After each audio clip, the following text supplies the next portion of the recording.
전종철 기자가 진행하는 특집 KBS 1라디오 오늘. 윤석열 대통령이 노조법 2조 3조 개정안 이른바 노란봉투법에 대해서 거부권을 행사하면서 노동계와 야권이 강력히 반발하고 있습니다. 이정식 고용노동부 장관 전화로 연결해서 이를 포함한 당면 노동 현안 짚어보겠습니다. 장관님 안녕하세요. 예, 안녕하십니까. 이렇게 이른 아침부터 저희 프로그램 출연해 주셔서 감사드립니다. 예, 감사합니다. 노란봉투법 제2요구를 윤 대통령에게 건의한 분이 바로 장관님이시잖아요. 예, 그렇습니다. 예. 건의하신 배경 좀 설명해 주세요. 절차적인 정당성을 결여했고 내용적으로 타당성이 없어서 노동부 장관이 노동법을 집행할 주무장관인데 네. 노동조합법은 근로조건의 유지 개선을 통해서 노동쟁의를 예방하고 해결해서 산업평화를 유지해서 궁극적으로는 국민경제 발전에 이바지하는 것을 목적으로 한다. 네. 이렇게 법이 돼 있어요. 근데 장관이 이 법을 집행할 수 없도록 법이 심각한 문제점을 가지고 있다. 이렇게 말씀을 드릴 수가 있는데, 첫째는 이게 이제 절차적 정당성이 없다는데 일방적이고 졸속적으로 충분한 논의 없이 만들어졌다. 그래서 내용적으로 보면 헌법의 평등권, 형법의 재형법정주의, 민법의 도급 이런 모든 것들의 정신에 위배돼 있다. 쉽게 말씀드리면 이게 뭐 진짜 사장을 찾아주자라는 주장을 하는데 네. 실질적으로 근로조건을 결정할 수 있는 진짜 사장을 찾는 과정에서 누가 진짜 사장인지 그래서 수많은 바지 사장을 양산해내고 진짜 사장을 찾는 과정에서 갈등과 소송이 빈발해서 결국 수년 뒤에 법원에서 판단되고 그렇게 되면 결국은 뭐 빛의 속도로 변하는 이 기업 환경 속에서 기업이 살아나기 어렵겠죠. 두 번째로 이게 이제 민법에 대한 원리가 손해를 끼쳤으면 피해자를 보호하고 가해자에게 책임을 물어야 되는데 오히려 가해자를 보호하고 피해자를 보호하지 못하는 그 정의에 위반되고 네. 아울러서 이것은 뭐 다른 일반적인 경우에 예외를 뒀기 때문에 다른 사람들은 뭐 피해자를 보호하는데 노조에만 특별히 그 예외를 뒀기 때문에 형평성에 어긋난다. 그리고 마지막으로는 이게 이제 사용자의 범위를 넓히고 네. 그리고 사법적 구제 그러니까 법원이나 노동위원회 같은 데 가서 판단을 구해야 될 것을 실력 행사를 통해서 모든 것을 해결하도록 함으로써 우리나라 노사관계가 그동안 쭉 발전해 왔는데 과거로 돌리는 그래서 갈등과 혼란과 일자리에 대한 부담 이런 것들 때문에 불가피하게 제2요구를 할 수밖에 없었다. 이렇게 말씀드리고 싶습니다. 네. 그러니까 장관님은 이제 노란봉투법 절대로 시행하면 안 된다 이 취지로 말씀하셨어요. 근데 네. 노동계하고 야권이 왜 이렇게 꼭 관철시키려고 하는 이유가 뭘까요? 그분들도 나름 그쪽 전문가고 하는데 이해할 수 있는 그런 측면도 없지는 않습니까? 어떻습니까? 취지는 어느 정도나 똑같다고 봅니다. 그러니까 이중구조를 개선한다. 그죠? 약자를 보호한다. 취지는 이해를 하는데 이해할 수 없는 것이 과거 문재인 정부 때 이 내용을 국정과제의 핵심으로 설정을 했었고 네. 그 당시에 그 문재인 정부 여당의 의석이 180석을 넘었어요. 네. 그런데 그걸 왜 안 했을까? 뭐 일부 의원들은 반성한다 지금 와서 이렇게 말씀들 하시는데 두 가지가 해석이 가능하겠죠. 하나는 이것이 시행되면 정말로 문제가 심각하구나. 산업 현장의 충격이나 이런 거요? 예, 심각하다 이렇게 생각을 했거나 아니면 뭐 그땐 그때고 지금은 정권이 바뀌었으니까 뭐 이렇게 분이 이해가 안 된다. 이렇게 말씀드리고 싶습니다. 네. 그럼 정부 입장에서 이제 노란봉투법을 도저히 받아들일 수 없다면 네. 노동계가 지금 요구하고 있는 거를 일부 반영하는 대안, 뭐 절충이라고 해야 되나요? 여하튼 그들의 취지를 조금 반영하는 대안 이런 거가 새로운 게 있는지 아니면 이미 그게 반영되고 있는지 그게 궁금하네요. 대안은 이제 두 가지로 볼 수가 있겠습니다. 제도적으로 그 이중구조 그리고 이 법에서 2조 3조를 개정한 내용들, 즉 법조항 2개만 달랑 바꾸는 거거든요. 네. 법조항 2개를 바꿔서 해결되는 것이란 벌써 됐겠죠. 네. 그런데 이 법이라는 것이 여러 개 조항이 맞물려 있습니다. 예를 들어서 진짜 사장을 찾겠다. 그런데 현대자동차 예를 들면 어떤 노조가 지금 있는 노조가 현대자동차 노조가 있겠죠. 기업 노조가 네. 사장한테 이제 교섭을 요구하잖아요. 그러면 회사에서는 A라는 노조가 교섭을 요구했던 사실을 공고를 하게 돼 있어요. 왜 공고를 하냐면 다른 노조가 있을 수도 있으니까. 네. 그런데 1차 협력업체가 380개고 2차 협력계가 5,000개인데 어디서 어떤 노조가 우리도 요구한다. 누구도 요구하고 이렇게 할 수가 있거든요. 그래서 그렇게 되면 수많은 노조가 요구를 하잖아요. 요구를 하면 누구랑 교섭을 하겠습니까? 그럼 우리나라 노조법은 창구를 단일화하라. 그러니까 교섭 창구를 사용자하고 할 수 있는 노조조합이 여러 개 있으니까 다 하고 교섭할 수는 없으니까 단일화해서 창구를 단일화해서 교섭하자. 그런데 이거를 단일화한 다음에 그 절차가 얼마나 복잡하겠습니까? 그런데 이 사용자가 정당한 이유 없이 이게 나랑 교섭할 당사자가 맞는지 판단이 헷갈릴 거 아니겠어요? 네. 그런 판단을 해서 정당한 이유 없이 교섭을 회피하면 부당노동행위로 2년 이하의 징역에 처벌을 받게 돼 있어요.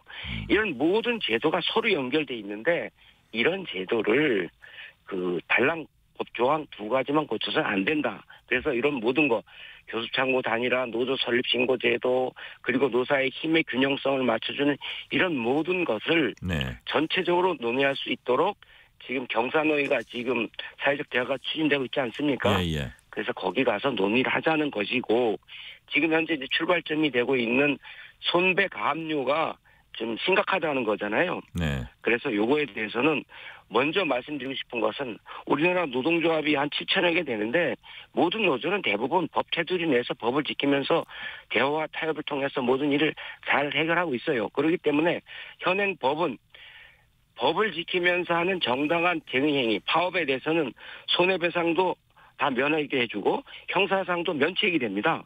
네. 그래서 이 6, 7천 개 노조 중에서 한 10개 노조가 직장 점거, 불법 폭력행위 이것 때문에 손배 가압류를 지금 하고 있는데 이거에 대해서는 법과 원칙에 기반해서 노사 문제를 대화 타협으로 해결하도록 유도를 하고 네. 노사 모두 불법 행위를 자제하도록 또 유도를 해야 되겠죠. 그리고 아울러서 사용자가 불법 행위를 노조 활동을 방해하기 위해서 악용한다면 부당노동 행위로 현행법으로도 규율할 여지가 있다. 그래서 부당노동을 엄정하게 하고 마지막으로는 법원에 가면 이 선배 가압류가 무리하게 되는 경우에 다 선별합니다. 그래서 적극 가담자, 주동자 이런 사람들, 노조 집행부, 그다음에 소극적으로 가담한 사람 이런 사람들 다 변별해서 네. 책임을 지우고 있으니까 이런 2가지 방향에서 개선 대책을 마련할 수 있다라고 봅니다. 네. 요번 이제 거부권 행사로 모처럼 이제 다시 시작된 사회적 대화 약간 또 경색되는 게 아닌가 우려도 일부 나오고 있는데 좀 과장된 건가요? 실제로 좀 차질이 있나요? 예, 좀 과장된 측면이 있는데요. 한국노총이 어렵사리 사회적 대화에 참여하기로 했던 것은 과거에 이제 노총이 정부당 비슷하고 경영계도 마찬가지인데 우리 사회에서 풀어야 할 시급한 노동 문제가 있다고 본 거죠. 그러니까 뭐냐면 일자리 창출 문제, 계속 고용 문제, 그다음에 지속 가능한 성장을 위해서 노동시장에서 해결할 일들이 많은데 이런 문제를 해결하겠다는 의지가 있었던 거거든요. 그래서 지금 고령화 시대에 계속 일해야 되는데 정년도 못 채우고 나간 사람 많잖아요. 그런데 어떻게 고용 안정을 유지하면서 수명은 늘어나는데 중장년들로 하여금 계속 고용하게 할 것인지, 그리고 디지털 전환 등 탄소 중립 등 산업 전환 과정에서 어떻게 고용 안정을 유지할 건지, 그리고 약자 보호를 위해서 5인 미만 사업장의 근로기준법 적용이라든가 플랫폼 종사자 등 이 노동법에 사각지대에 있는 사람들을 보호해야 되겠다라는 문제의식이 있었고 그런 주장들을 노동계에서 해왔고 그건 정부랑도 생각이 같습니다. 그런 만큼 한국노총이 이런 문제들 책임감 있게 사회적 대화를 통해서 해결할 걸로 보고, 또 하나 중요한 것은 사회적 대화라는 것이 평탄하게 이루어지지 않습니다. 그리고 사회적 대화는 결과 못지않게 그것을 해결해 나가는 과정이 중요한데 서로 생각이 다른 사람들이 갈등이 있는 게 당연하지 않겠어요? 네. 때로는 뛰쳐나가기도 하고 때로는 고성이 오가기도 하는데 이런 내용들을 결국은 시급한 사회적 문제, 노동 현안들을 해결하기 때는 문제의식과 그런 책임의식이 있는 한 그 어려운 과정 속에서도 자유대화는 잘 될 것이다. 특히 역사적 경험으로 보면 IMF 경제 위기 때 누가 노사정 대타협을 통해서 나라를 위기에서 구했습니까? 한국노총이 한 거거든요. 지난 코로나 때도 그 한국노총이 들어와서 이 국민적으로 어려운 이 문제를 해결하겠다고 노사정 대타협을 했는데 이번에도 한국노총이 그러한 국민적 기대를 저버리지 않을 것으로 보고 있습니다. 네. 다른 주제로 좀 가볼게요. 예. 최근에 이제 그 당과 정부와 대통령실이 50인 미만 기업에게는 중대재해처벌법 적용을 추가로 2년 유예하기로 했습니다. 근데 네. 민주당이 여기에 대해서 2년 유예하려면 다음 4가지 조건을 충족하라면서 지난 2년간 아무것도 준비하지 않은 정부의 공식 사과, 향후 최소 2년간의 구체적 계획과 재정 지원 방안, 2년 후에는 모두 적용하겠다는 약속 뭐 이렇게 해서 이거를 하면은 뭐 자기네도 받아들이겠다 이렇게 했거든요. 이 4가지가 정부가 지금 현실적으로 할 수 있는 겁니까? 그렇습니다. 지금 이제 이 하나는 그동안에 뭐 충분히 못했다는 것에 대해서 정부의 뭐 사과, 뭐 그다음에 이제 앞으로 잘하겠다는 의지 표명, 그리고 그러면 2년 뒤에 가면 뭐 또 그렇게 될 거 아니냐. 그래서 2년 뒤에는 전면 적용에 대한 약속, 의지 이런 말씀을 하셨는데 정부가 충분히 이미 입장 표현을 했고요. 네. 할 만큼 했다. 다시 말씀드리면 지금 9월 말 기준으로 산업재해로 인한 사망사고자 수가 459명인데 전년 동기 대비해서 51명이 감소했어요. 한 10% 정도가 줄어들었거든요. 네네. 이것이 뭐 그냥 줄어드는 게 아니고 정부에서 지속적으로 노력을 했죠. 그래서 작년 11월 말에 저희들이 중대재해 감축을 위한 로드맵을 발표합니다. 역대 정부 사상 최초로 노동부 정책 과제 1번으로 저희들이 중대재해 감축을 목표로 세우고 그래서 로드맵을 만들었는데 로드맵이 3가지 원칙이에요. 네. 책임을 강하게 지우겠다. 사고가 발생하면. 그리고 현장 중심으로 하겠다.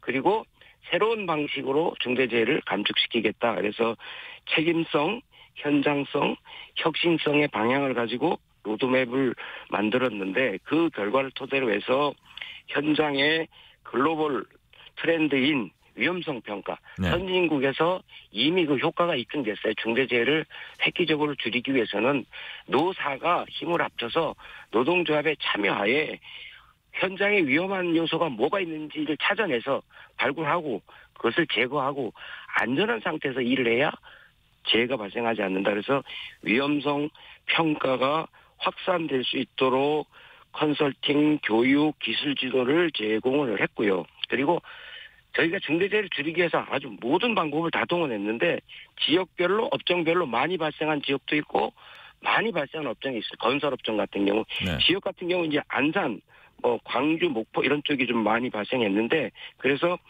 사고 유형별 업종 등을 고려해서 지역별 맞춤형 집중 관리를 했고 대형 건설사는 사고가 발생하면 전체 건설 현장을 다 감독을 했습니다. 예. 그리고 역대 정부 최초로 중대재해 사고백서를 발간을 해서 반면교사를 삼아서 다시는 재해가 발생하지 않도록 했다. 어제도 제가 그 현장 간담회를 통해서 이 청년들의 목소리를 들어서 예를 들어서 외국인 노동자들이 내년도에 16만 5천 명이 지금 들어오는데 네. 말도 안 통하고 문화도 안 맞고 그래서 사고 발생 위험성이 많지 않겠습니까? 네. 이런 분들의 현장의 생생한 목소리를 들었는데 지속적으로 현장의 목소리를 반영해서 중대재해를 감축하기 위해서 노력을 하고 있고요. 네. 마지막으로 강조드리고 싶은 것은 50인 미만 사업장이 83만 개의 사업장이고 종사하는 근로자들이 한 800만 명 됩니다. 저희가 2년 동안 한 45만 개 사업장을 컨설팅이라든가 기술 지도 교육을 했습니다. 앞으로 한 2년 정도 시간이 더 있다면 나머지 40만 개 이상 사업장에도 충분히 지도도 하고 그리고 지원을 하겠다. 지원은 예산을 지금 한 360억 정도를 저희가 지금 범정부 대책을 통해서 12월 초에 조만간에 발표할 예정인데 지금 이제 재해를 줄이기 위해서는 이 중소 영세기업 같은 경우는 그 안전관리자를 두기가 어렵거든요. 네. 돈이 없고 사람도 없고 그래서 공동 안전관리자를 그 배치하는 문제를 지원하기 위해서 예산도 이번에 신규로 편성하는 등 네네. 적극적으로 재해 감축을 위해서 노력한다. 네네. 이렇게 말씀드리고 싶습니다. 이번엔 더 노동시간 개편 문제 잠시 여쭤볼게요. 정부가 현행 주 52시간제 근로시간 제도를 일부 업종에 한해서 완화하는 방안을 이제 추진하겠다고 하면서 뭐 어느 부분을 완화하냐 그랬더니 뭐 제조업, 건설업, 설치, 정비, 생산직, 기술직 뭐 이렇게 이제 열거를 하니까 노동계에서 이건 사실 전부에 가깝다 이런 반응을 내놨어요. 뭐에 전부에 가깝다? 가깝다. 네, 전부에. 예. 너무 범위가 넓다. 네. 그러면 그게 저 시간을 완화하는 게 일부 그 특수한 경우가 아니라 전반적으로 그 시간이 다 늘어나는 게 아니냐 이런 취지겠죠? 네. 그게 아니고요. 그런 내용 모두를 경사노위에서 사회적 대화를 통해서 하는데 이제 국민적 공감대가 필요할 것 같습니다. 네. 절대 아니고요. 저희들이 금년 3월 초에 3월 8일 날 그 근로시간 제도 개편 관련 입법 예고를 했습니다. 네. 그 내용은 지금까지 그 문재인 정부 때 이제 이루어진 일인데 이 근로시간 제도라는 게 원래 전체 국민 일하는 모든 사람들한테 해당되기 때문에 이해관계가 다양하잖아요. 네. 그런데 근로시간 제도는 최저 기준이거든요. 네. 그다음에 강행 기준이에요. 그래서 이 기준 밑으로 가는 것들은 다 불법이고 이 기준을 적용할 수밖에 없는 경직적이고 획일적이고 강행적인 법이다. 그래서 저희들이 이 제도가 지금 그런 문제가 있어서 단기간에 급속하게 노동시간을 줄이다 보니 애로사항이 많다. 그래서 포괄임금 원화명 같이 일 시키고 법보다 더 많이 일 시키거나 일을 시키고 돈을 안 주고 떼먹는 포괄임금 원화명 같은 편법, 불법이 횡행하고 있어서 그래서 네. 법치를 우습게 알고 법의 권위가 떨어지는 이런 심각한 문제가 있어서 노동자들의 불신과 불만도 많고 경영계에서도 또한 문제제기가 있었습니다. 예. 그래서 이런 현실 인식을 토대로 해서 52시간 제도를 조기에 안착시키고 노동시간을 줄이는 방향으로 어떻게 노동시간 제도를 개편할 건가 했는데 그 내용에 대해서 포괄임금 원화명이라든가 근로감독이 제대로 안 되는 문제, 임금 떼먹는 문제에 대해서 노동자들의 불신과 불안이 많았습니다. 네네. 그래서 저희들이 6,030명을 대상으로 대면 설문조사를 해보니 이런 내용이 나왔죠. 52시간 제도 정착돼 가고 있다. 그런데 이게 너무 경직적이다 보니까 일부 업종 직종에서는 개선할 필요가 있겠다. 그런데 마냥 하면 노동시간이 늘어나면 안 되지 않습니까? 네네. 그러니까 연속 휴식 시간을 11시간을 준달지 그 노동시간의 상한을 준달지 해서 그 업종 직종별로 다양한 수요를 반영하기 위해서 그 일부 업직종에 한해서는 좀 예외를 둘 필요가 있지 않냐. 노사가 합의할 경우에 이런 결과가 나왔기 때문에 이런 내용들은 네. 노동시간을 줄이는 방향에서 그리고 노동자들의 선택지를 노사의 선택지를 확대하는 방향에서 그리고 휴식권을 보호하는 방향에서 실노동시간을 줄이는 쪽으로 네. 그런 방향 하에서 경사노위에서 노사정 대화를 통해서 할 것이기 때문에 그런 우려는 안 해도 된다. 네. 말씀드리겠습니다. 그 윤석열 대통령이 지난달 말에 11월 28일이었어요. 예. 그 국무회의에서 임금체불 엄단 의지를 밝히면서 관련 법 개정도 이제 촉구를 했고요.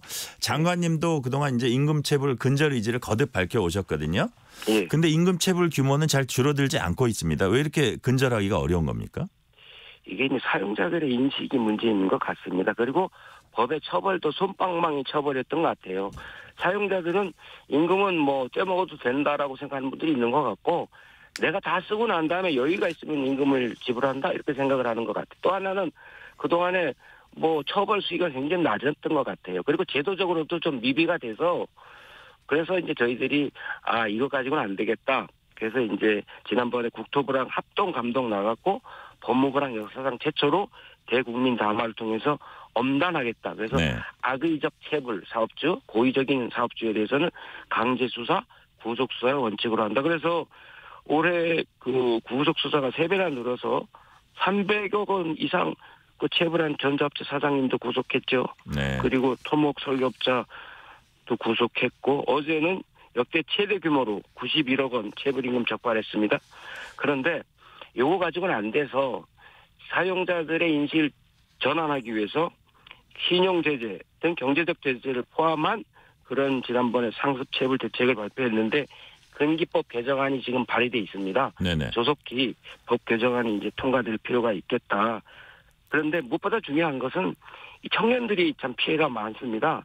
이 사회청년들이 임금 체불을 하게 되면 학자금 대출 상환이나 주거비 등의 어려움이 있어서 신용불량으로 이어질 가능성이 있습니다. 이럴 네. 경우에 이 사회적 중대한 범죄다라는 그 생각을 가지고 저희들은 단호하게 제도 개선이라든가 단속을 통해서 체불을 엄단할 생각입니다. 네, 오늘 여기까지 듣겠습니다. 지금까지 이정식 고용노동부 장관이었습니다. 감사합니다. 예, 감사합니다.